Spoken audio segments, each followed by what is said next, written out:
Hi అండి, అందరికీ నమస్కారం. Welcome to Vijay media. ఇప్పుడే అందిన వార్త. పిఎఫ్ ఖాతాదారులకైతే ముఖ్య ప్రకటన అయితే రావడం కూడా జరిగింది. దానికి సంబంధించి పూర్తి వివరం చెప్పడం కోసం అయితే నేను ఈ వీడియో చేస్తున్నాను. ఈ వీడియోని పూర్తిగా చూస్తేనే నేను చెప్పే సమాచారం మీకు బాగా అర్థమవుతుంది. అలాగే వీడియో నచ్చితే కనుక వీడియోకి లైక్ ఇచ్చి నన్ను సపోర్ట్ చేయండి. కొత్తగా ఎవరైనా ఛానల్ చూస్తున్నట్లయితే కనుక తప్పకుండా సబ్స్క్రైబ్ చేసుకోండి. అప్పుడే నేను పెట్టే మరిన్ని లేటెస్ట్ అప్డేట్లన్నీ నోటిఫికేషన్కి అయితే వస్తాయి. అలాగే వీడియోని లైక్ చేయడం వల్ల కొంతమందికి రీచ్ అయ్యే ఇన్ఫర్మేషన్ మరికొంతమందికి అయితే రీచ్ అవుతుంది.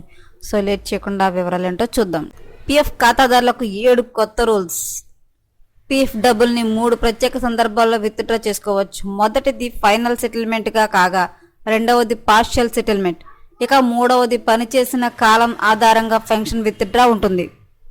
ఎవరైనా సరే ఉద్యోగంలో ఉన్నంత వరకు పిఎఫ్ అకౌంట్ నుంచి డబ్బులు విత్డ్రా చేసుకోలేరు.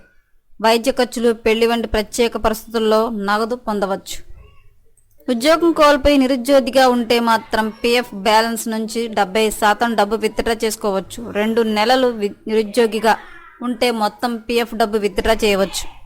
ఈపీఎఫ్ అకౌంట్ ప్రారంభించిన 5 ఏళ్లలో డబ్బు విత్డ్రాపై పన్ను విధింపు ఉంటుంది. విత్డ్రా నగదు 50,000 కంటే తక్కువ ఉంటే టీడీఎస్ కట్ కాదు. 50,000 మించితే మాత్రం టీడీఎస్ కట్ అవుతుంది. టీడీఎస్ అనేది పాన్ కార్డు ఉంటే 10%, లేకపోతే 30% కట్ అవుతుంది. ఉద్యోగం మారితే వెంటనే పిఎఫ్ బ్యాలెన్స్ బదిలీ చేయాల్సిన అవసరం లేదు. యూఏఎన్ నెంబర్ యాక్టివేట్ అయిన తర్వాత అవసరమైన పత్రాలు సమర్పించి ప్రాసెస్ చేయవచ్చు. రిటైర్మెంట్ తర్వాత ఫైనల్ సెటిల్మెంట్ క్లెయిమ్ చేసుకోవచ్చు. అయితే 10 ఏళ్ళు పైబడి సర్వీస్ ఉంటే మాత్రం ఈపీఎఫ్, ఈపీఎస్ ప్రయోజనాలు పొందవచ్చు. 10 ఏళ్ల కంటే తక్కువ సర్వీస్ ఉంటే మొత్తం ఈపీఎఫ్ విత్డ్రా చేసుకోవచ్చు. ఇంటి రుణాల చెల్లింపునకు కూడా పిఎఫ్ నగదు విత్డ్రా చేసుకోవచ్చు.